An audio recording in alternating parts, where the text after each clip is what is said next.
This movie was also a reunion with your hot, almost priest, right? Of Giacomo. course, yeah, yeah, yeah, yeah, yeah, yeah, yeah. Actually, the movie was written for Gianmarco because it was we worked really well together on the first film we did together, and I knew that he would be amazing in his first starring role, and also he was. Not only he is a great actor, he's also very easy for me to work with, and he became a role model for his co-stars, which were at their first role. So I think I mean, this movie was made for Gianmarco basically, and he's an amazing actor, and I'm pretty sure that he's going to have a very long career ahead of him, because it's not he's got this charisma that it's very rare, and he's an actor that goes very deep into the study of its character, and he gave us many suggestions to improve scenes and challenged me to take out the best of me, bring out the best in me. So I mean, it was a joy to work with him again. So I reunited also with Michaela Giraud, who's playing a smaller role in this film, and with the two musicians who composed the score, because and they did a terrific job this time, because while on Mascarpone it was all electronic instruments. This time they had the opportunity to work with the real orchestra. So this is what I was telling you before. They really gave me all the instruments to become a better filmmaker myself, to improve my style, and to dream bigger. You know what I mean? And that's once again, I think it's very rare to be this lucky, and luckily I am. Yes, you are. And talking about music, I love the Sound of Music Okay, inspiration that you reference, had. yeah. That's so nice to listen in Italian. It was amazing. I love it. Yeah, yeah. I mean, actually, this film was heavily inspired from The Sound of Music, because in our my head at least, it was The Sound of Music with reversed sexes. But since I don't know, maybe the young adults who are the target audience for this film were not familiar with that film, and so they all made comparisons with Fleabag, which is a very popular TV show from Amazon Studios in UK, of course, and I think it's famous in the Picture. US as well, Mhm. in Brazil as well. And they made lots of.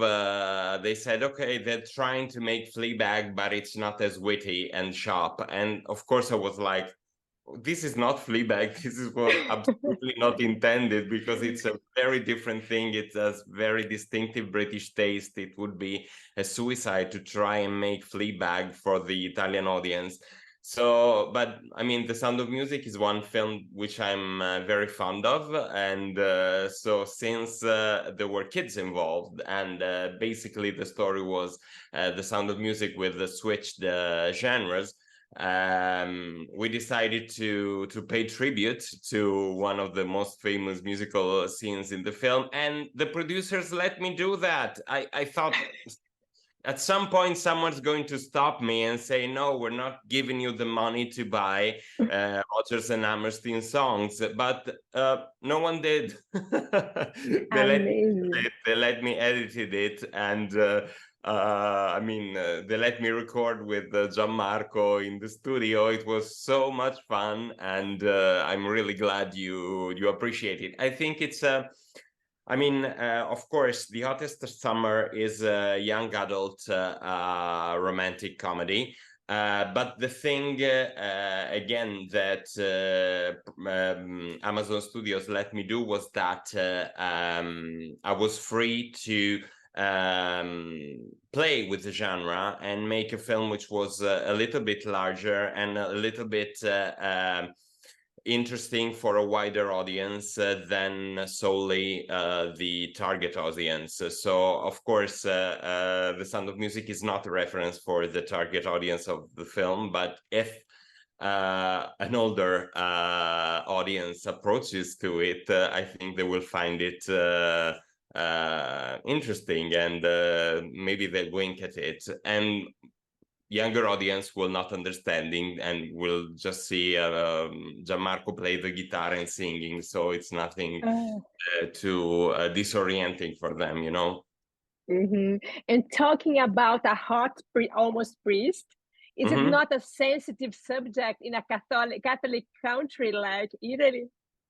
I don't think here the film was not controversial at all, because I think we treated the subject with respect. I think it's a story that's very respectful of the religious feeling of people. It doesn't ridicule religion or poke fun at religion. It's not blasphemous. Of course, there was a review from the I don't know. It's called News? Congress of the Bishops. There was this review which they deemed the film not suitable for a young audience because it portrayed an immoral situation, and it was they reviewed it very poorly. But I mean, I was expecting it. I was not expecting blessing, because of course. But I think we all try to be respectful, and it's about a choice, and it's about confirming a choice, which is also among the possibilities that could happen when a young man follows his path and wants to become a priest. So I mean, I think it's part of the process. Sometimes they become priests, sometimes they do not, because something else comes between. I remember when I was a child in Brazil, southern Brazil, they used to have a very hot priest there too, and everybody talks about this. It's pretty common. It's pretty common. It's pretty common in Italy too, because a lot of hot people there. Yeah, because what you cannot have is what you dream about and what you desire. It's also a line in the film, in some part. Yeah. Talk a little bit about this moment for Italian movies, because I don't know if it is my algorithm, but all the time that I turn on Prime or Netflix, I only see Italian movies, and I love it. How is the moment for you guys making movies there? Well, I mean, it's been a very interesting couple of years for the Italian production movie industry, because there were lots of production, also thanks to the streaming platforms and stuff. So it's a very interesting moment. Unfortunately, it seems like all these investments are coming to a stop or big contraction. This is what I read in the past few days. But I think one of the interesting things about streaming platforms and stuff is that they can give you access to films and contents you wouldn't normally watch. Think about, for example, what happened with Parasite, or what happened with Squid Game. Everyone in the world was obsessed with a Korean series couldn't have happened like 20 years ago. So it's very interesting, because also markets which are not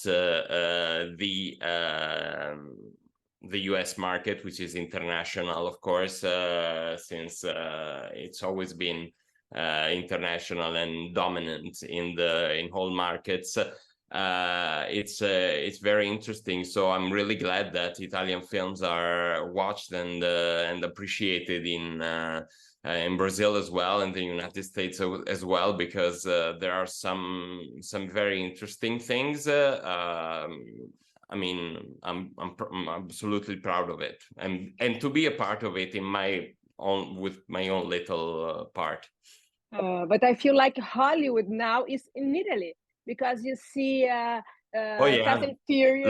lots of films are Impossible. shot in Italy. Yes, of course. Cinecittà is living a new golden era, because as you said, Fast and the Furious, Mission Impossible, and which was the other one?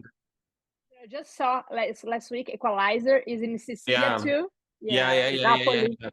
I mean, it's great, and of course it's a very Indiana good Jones too.